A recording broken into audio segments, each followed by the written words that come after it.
আল্লাহ তাআলা কখনো কারো ধন চাই না, মন চাই। আল্লাহ তাআলা বান্দার কি চাই? মন চাই। আল্লাহ তাআলা কখনো ধন চাই না। আল্লাহ যদি ধন চাইতো নবীজি সাল্লাল্লাহু আলাইহি ওয়াসাল্লাম তাহলে ইসলামের দাওয়াত দিতেন না, ধনের জন্য দৌড়াইতেন। ওমর রাদিয়াল্লাহু তাআলা আনহু নিজের সুপারি বাগান আল্লাহর রাস্তায় দান করে দিতেন না। হযরত আবু হুরায়রা রাদিয়াল্লাহু তাআলা আনহু এইভাবে বড় বড় বাগানগুলা আল্লাহর রাস্তাতে দান করে দিতেন না। হযরত আবু বকর সিদ্দিক রাদিয়াল্লাহু তাআলা আনহু এত বড় বড় বাগানগুলা আল্লাহর রাস্তাতে দান করে দিতেন না। তাহলে আল্লাহ তাআলা মন চাই, ধন চাই না। আল্লাহ তাআলা কি চাই? মন চাই। মানুষের মন কত বড়, মানুষের মন কতটুকু, মানুষ মনকে কতটুকু কি করতে পারে আল্লাহর রাস্তায়, এটাই চাই। কোরবানি এমন একটি কোরবানি, আমরা কোরবানি করেছি। আমার রব কখনো আপনার কাছে এসেছে যেই আপনি যে একটা কোরবানি করেছেন এই কোরবানির গোশত আমার জন্য 1 কেজি দিয়ে দেন? কারো কাছে আসছিল? আমার আল্লাহ কখনো আসেন নাই। আল্লাহ তাআলা মন চেয়েছেন বান্দা এই যে 50,000 টাকা 1 লক্ষ টাকা দিয়ে যে একটা পশু জবাই করলো, এই টাকা তো আর থাকবে না, দানের উপর থাকবে না, সুদের উপর থাকবে না, এই টাকা কখনো সাতলাইবে না, এই টাকা দিয়ে কোনো কাজে আসবে না। এই টাকার যে পশু জবাই করলো এই পশুর গোশত খেয়ে ওদিনে শেষ করে ফেললো, ওই ব্যক্তিকে আল্লাহ তাআলা বলেন যেই ব্যক্তি এই কোরবানি ওই দিন দিল আমার আল্লাহ তাআলা এর আগে যে গুনাহ করেছেন সমস্ত জিন্দেগির গুনাহ মাফ করে দেয়। সুবহানাল্লাহ। আমরা কয়জন চাই কোরবানি দিতে? আর কোরবানি এখন বর্তমানে আমরা দিই মানুষকে দেখানোর জন্য। কাকে দেখানোর জন্য? মানুষকে দেখানোর জন্য। আমি অ্যাভেলেবেল দেখেছিলাম একটা পশু যখন কিনতে যায় তখন পুরা বাজারকে তারা মানে এইভাবে মুলাইতে মুলাইতে পুরা বাজার শেষ করে দেয়, প্রত্যেক মানুষের সাথে পরিচিত হয়ে যায়।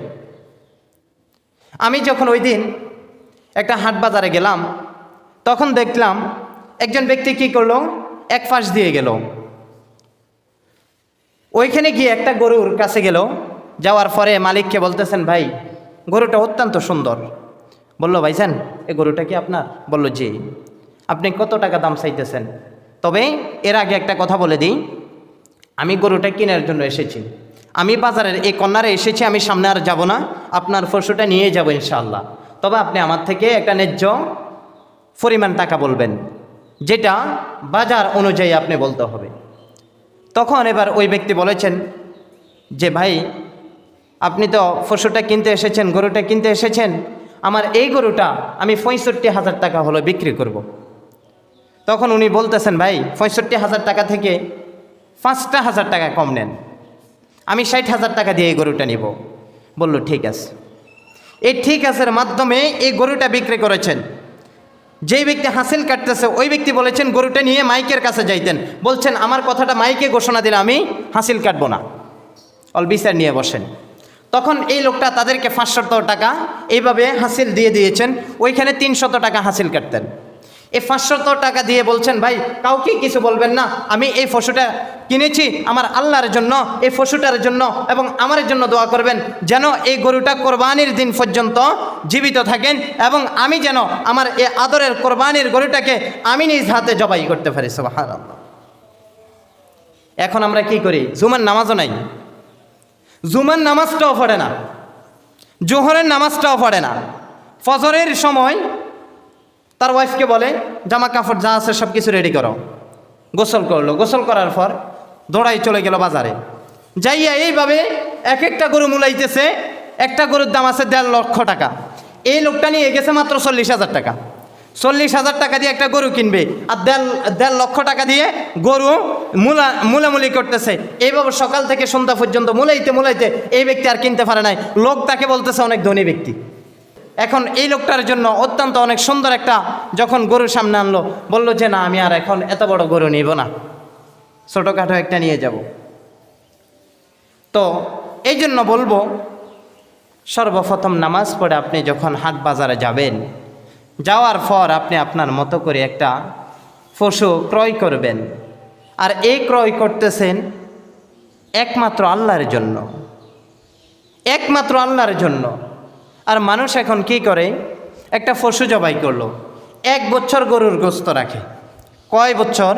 1 বছর। যখন শহরে গেলাম একদিন, তখন প্রায় ডিসেম্বর মাসে এই বাবা আমাকে ফ্রিজ থেকে গোস্ত এনে দিচ্ছে। দেওয়ার পর আমি জিজ্ঞেস করলাম, আপনাদের ফ্রিজে গোস্ত বাজারে কত টাকা করে গোস্ত বিক্রি হয়? বলল যে বাইরে এই গোস্তগুলো আমাদের কোরবানি ঈদের গোস্ত। কোন ঈদের গোস্ত? কোরবানি ঈদের গোস্ত। অথচ দেখেন গরিব মিসকিন যারা, এরা খাইতে পারে না, এই লোকটা ফ্রিজের মাধ্যমে রাখি এইভাবে তার স্বাদ যেটা ওই স্বাদটা পর্যন্ত উঠে গেছে। যখন আমাকে রান্না করে দিছে, মানে এটা আর খাওয়ার মতো না, মনে হয় যেন আমাকে ওই যে কাঁচা আটা আছে না, আটার মতো দিস, এক ধরনের আটার মতো হয়ে গেছে। তাহলে এই পশুটা আপনি জবাই করবেন আল্লাহর জন্য, আর ওই দিন মিসকিন গরিব যেই ব্যক্তি, অসহায় যেই ব্যক্তি রয়েছে তাদের মাঝে আপনি বিতরণ করে দিবেন, তাদেরকে কিছু এইভাবে দিয়ে দিবেন। আর যেটা আপনার ভাগে আসে এটা আপনার আত্মীয় স্বজন নিয়ে, আপনার আওলাদ নিয়ে, আপনার পরিবার নিয়ে এগুলাকে খেয়ে শেষ করবেন। ঈদের আনন্দ একজন পায় না, একজন ঈদের আনন্দ তৃপ্তি মিটাইতে পারে না।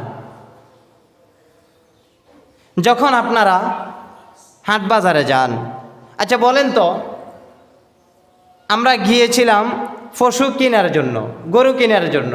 এখন ওইখানে যাই যদি আমরা যদি গরুটাই না পাই, তাহলে দোকানে যাওয়ার, বাজারে যাওয়ার কোনো দরকার আছে? নাই। তেমন করে ওই ঈদের দিনটা, কোরবানি ঈদের দিন হোক, রমজানের ঈদের দিন হোক, যেইটাই ঈদের দিন হোক, আমাদের সাথে যারা অসহায়, যারা মিসকিন, যারা গরিব, তাদেরকে নিয়ে আমরা ভাগাভাগি করি, আমরা এইভাবে ঈদটাকে বিতরণ করব ইনশাআল্লাহ। নবীজি সাল্লাল্লাহু আলাইহি ওয়াসাল্লাম বলেন, হে সাহাবায়ে কেরাম, তোমরা যখন কোরবানি দিবা একমাত্র আল্লাহর জন্য দিবা, কোনো ব্যক্তি কোনো বান্দার জন্য দিবা না। হুদাইবিয়ার যখন যুদ্ধ হয়েছিল, এরপরে নবীজি সাল্লাল্লাহু আলাইহি ওয়াসাল্লামের সামনে 7 ব্যক্তি 7টা গরু জবাই করেছেন, 7 ব্যক্তি 7টা উট জবাই করছেন। এইভাবে আরেকজন সাহাবী বলতেছেন, যখন এই 7 জন ব্যক্তি গরু জবাই করেছেন, 7 জন ব্যক্তি যখন উট জবাই করেছেন, এই 7 জন মোট 14 জন ব্যক্তি আল্লাহর জন্য পশুকে জবাই করেছেন। অথচ বান্দা এখন বর্তমানে জবাই করে মায়ের জন্য, বাবার জন্য, নেতার জন্য, পীরের জন্য, এইভাবে এক একজন ব্যক্তির জন্য মান্নত করিয়া জবাই করতেছে।